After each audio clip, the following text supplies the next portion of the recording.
If the skin on your lower face is starting to sag or you're starting to notice it become more loose, then you might be developing jowls. And today we are going to talk about ways to fix that.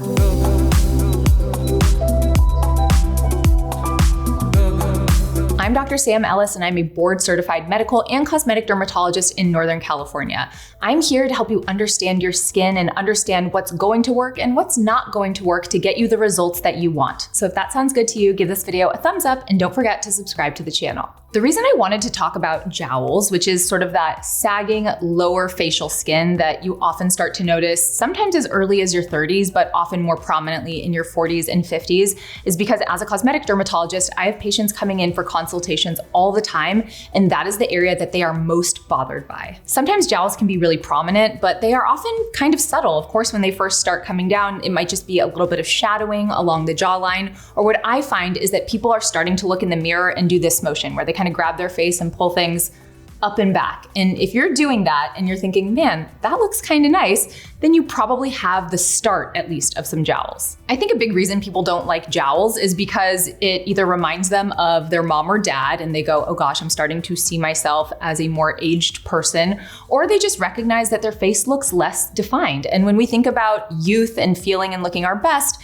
one of the big things we look at is how defined someone's features are. And part of jowling is losing that definition. And I'm not making this video to give you a complex about your face or make you more self-conscious about your jowls. I just want this information out there because I get so many questions about it. And if you're someone who's bothered by their jowls, I think it's important that you know what you can and can't do about it. I do want to talk a little bit about the causes of jowls before we get into the treatments, because I think understanding where jowls comes from really informs what kinds of treatments are actually going to work best. One of the big issues and kind of misconceptions about jowls is that it's just due to sagging skin. And it's not just your skin that begins to sag that's giving you that jowl. When I'm helping patients sort of imagine what an aging face is doing, you have to think of the face aging in multiple layers. So our face is not just about our skin looking young and taut. There are multiple layers underneath: the fatty tissue, the muscle, the bone, and as those different layers shrink and loosen, which inevitably happens over time, the face can take on a different shape and you can look more aged. So for example, the fatty layer underneath the skin, those fat pads start to shrink and descend as we get older. The muscle starts to fall away from the bone, and our structure, our bone itself, starts to shrink down. I like to describe it to patients as a table with an overlying tablecloth. As we age, the table under the tablecloth is getting smaller, and thus the overlying tablecloth starts to appear bigger or doesn't fit the table as well. Therefore, when we're talking about anti-aging interventions, whether that's skincare or things that are done in the office, we are really thinking about addressing multiple layers of the face. So not just focusing on the skin, but the deeper tissues as well. So when we're thinking about the causes of jowling specifically, one is going to be genetics. So very often a patient will come in to me and say, I have jowls, I look at my mom, she has jowls, mine are not as bad as hers yet, but I see where I'm going. Aside from that, aging of the skin specifically, of course, plays a role, because as you lose collagen and elastin fibers in your skin, it's going to want to sag and not rebound as readily. And when you lose that taut outer layer of skin, everything is going to descend. There are, of course, things that accelerate the skin aging process, so UV radiation being the most prominent, but also pollution, as well as bad lifestyle habits like having a lot of stress or not getting enough sleep. Another thing that can lead to jowls is weight fluctuations or even just carrying extra weight on the body. So remember, a jowl is not just due to the skin, it's also due to that underlying fatty tissue. So if you have more fatty tissue in the face, it gives more opportunity for that to sag or hang down. And if your weight is fluctuating, where you're gaining weight and then you're losing weight, you're essentially stretching and shrinking those tissues over and over again, which can make a jowl happen more quickly.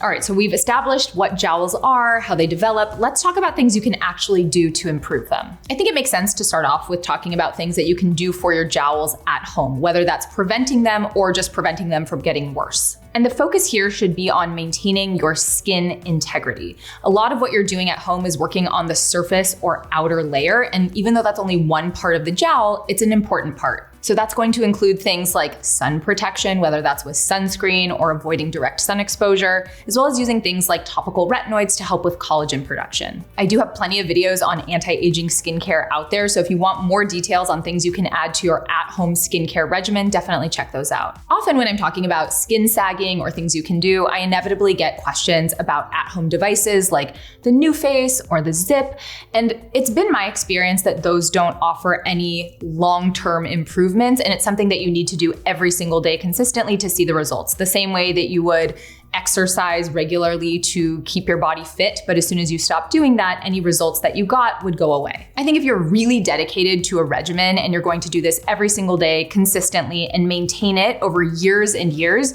you might see some improvements in your sagging, though I haven't seen any great clinical data to show that this is consistent among users.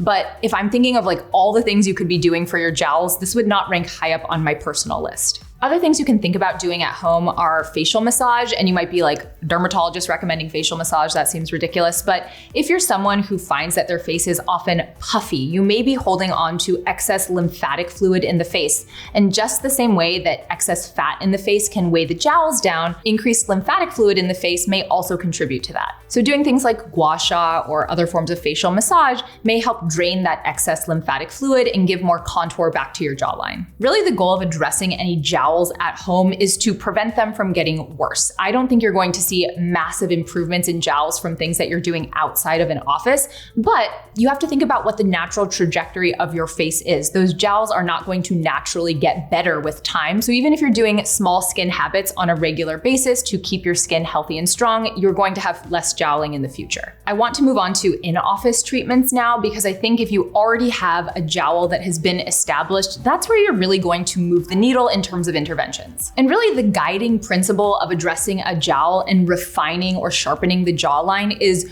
removing excess volume where there's too much and adding volume back if there's been areas that are deficient. And the reason I think it's so important to make sure that we're only adding volume in areas that you are deficient is because a huge thing that patients will ask me during a cosmetic consultation is, should I get jawline filler to help with my jowls? And if you are someone that naturally has a weaker jawline, so has less bony prominence or presence at the angle of your jaw, then yes, adding some filler in there to give a little bit of width or definition to the jawline can be really helpful in camouflaging a jowl and giving you more definition there. However, if you have a normal sized jawbone and it's just camouflaged by hanging skin and fatty tissue, adding extra filler there is not going to benefit you. Yes, maybe in a photo from a side profile, you're going to have a more defined jawline, but if you look at someone head on who's gotten jaw filler but already had an appropriate sized jawbone to begin with, sure, they have more definition, but they also might look masculinized or their lower face might just look large. So in my mind and in my practice, jawline filler really only has a place if the jawbone is already deficient or has become deficient over time due to natural aging. You can also use fillers outside of the jawline to help with the appearance of jowls. And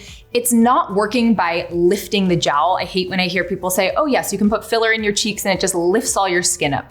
No, filler does not work that way. But what you can do with filler is help balance how light and shadows are hitting the face. So adding a little bit of structure to the cheek, filling in some hollowing under the cheek, or even adding some definition to the chin can help reduce the appearance of the jowl. I think people really get into trouble with fillers or start to look distorted or odd if they are relying on filler to lift up their face. That is not the best way to do that. So we think about fixing a jowl by either adding where we're deficient or taking away by where we have too much excess. So I really feel like filler is the only thing where we are adding. Let's talk about taking things away. So first up, you can actually use Botox along the jawline and along the neckline to help reduce the appearance of a jowl. The way that works is you can inject Botox into the vertical platysmal bands, the things that extend from your jawline down through your neck, and that helps relax the platysma away from the jawline and you can get more definition. But this only works in the right candidate. Some people develop a jowl because their platysmal muscle is too relaxed, so it's really important that you're being evaluated by someone who can understand the difference because not all jowling is the same. Another thing that happens as we get older is our necks can become wider or thicker. A lot of women will say like, gosh, I just feel like my neck is becoming more masculine, and that is something that can happen as we get older. So you can also use Botox in the neck to help slim the neck and give a more feminine appearance to the neck, a more delicate appearance to the jawline. And as you take the neck away from the jawline, it becomes more defined and that jowl is less prominent. But again, you have to be a really good candidate for these things. So filler is not for everybody. Botox is not for everyone. You have to get the treatments that are right for you and your unique jowl anatomy. The other thing you can do to help give more definition to your jawline and help with a jowl is fat reduction. Now, some people, when they have a jowl, they have a significant amount of fatty tissue. It's not just loose skin that's hanging below the mandible or the jawbone here. And in those cases, spot reduction of fat can be helpful. And there are several different ways you can achieve this. Some people will use Kybella, so deoxycholic acid, as an injectable to cause that fat to disappear. You can also think about surgical liposuction to suck the fat out of there. And you can use heated tools like radiofrequency microneedling or even ultherapy on high settings to melt some of that fat there. And some people might be a little bit nervous about the idea of melting fat. And of course, it has to be done so selectively, right? If you're someone who doesn't naturally have a lot of facial fat, we don't want to take down the amount of fatty tissue that you have. But if you have excess fat under your jawline and you're looking for non-surgical ways to remove that, we can use those tools in a very specific way to achieve the results we want. And this is also where it comes down to not just the tool being used in the office, but who is using that tool. It's kind of amazing how many different procedures or different devices exist out there, but how much training or experience that someone has on that device can vary immensely. And having someone perform your procedures who knows what they're doing with that tool and how that specific tool is used is really going to affect your outcome. For example, ultherapy, which uses ultrasound heat to tighten things, can be used to get rid of fat as well. So if you don't know the correct settings or the different depths of tissue that you're targeting, you may achieve one result when a different one was desired. And the last thing I'll say about spot reduction of fat in the jowl area is you are a much better candidate for this when you are young and your skin is still tight and supple. Because as you age and as that skin loses its elasticity, even if you remove the fat here, you will still have hanging skin. Whereas if you are younger, you can often remove the fat and then get rebound or recoil of the skin to define the jawline. All right, so we've talked about building definition in the jawline if it's lacking. We've talked about ways to reduce volume in certain areas. Now let's talk about actually lifting up the skin, which I think a lot of people have questions about. I'm gonna go on the record here and say that I really despise threads. So a lot of patients will ask me, well, what do you think about those threads where you essentially put these little barbs in through the skin that pull the skin up and back and then anchor it in place? And I have multiple issues with threads. I think probably my biggest one is that they are still fairly invasive. They're quite costly, and then you don't get any lasting results. So usually what you see from a thread is going to last 3 to 6 months. When you look at before and afters that are out there, it's typically immediately after. But if you saw that patient back in 6 months, you probably wouldn't notice any improvement. And in my opinion, it's just too invasive and too expensive of a procedure to be worth doing that often. Also, I'm probably biased because I have seen many complications from threads come through my office where people have been treated in outside offices and now they have things that are pulling in a weird way. They've developed a granulomatous or inflammatory reaction to the thread material. There are all sorts of things that can go wrong with threads. And because they are placed deep in the skin tissue, they can be hard to correct. If you've had threads done, I would love to hear your experience in the comments, good or bad, because that is just my personal experience with threads, but it's always helpful, I think, to have more perspectives. I'm gonna shoot straight with you here. In my experience, the only true way to make a meaningful, long-lasting improvement in your jowls is a surgical intervention. If you are looking at your face and you are pulling it up and back, and that is what you want, there is no other way to achieve that than with a facelift. I know that might feel jarring or upsetting to hear because a lot of people seek out the advice and counsel of a dermatologist because they're looking for non-surgical interventions for their face